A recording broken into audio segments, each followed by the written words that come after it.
replace this hose. I'm going to take it off of the radiator first. Sometimes it's a little stuck here, so give it a couple twists. That should break it free.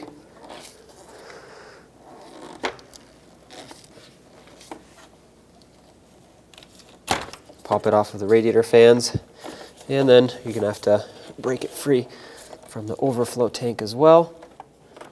I'm going to give this a couple twists with pliers. Very gentle. I don't want to break the plastic fitting, but pliers will most likely break this free. Okay, there we go. It's starting to spin.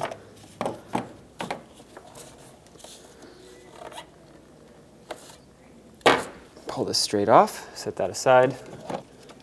Take the new hose, slide it on. Make sure it gets bottomed out all the way, just like the old one was. That way it makes a nice tight seal.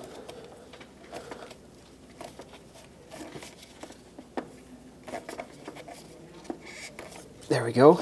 Attach it to the radiator over here. And of course, make sure it's bottomed out fully, just like that.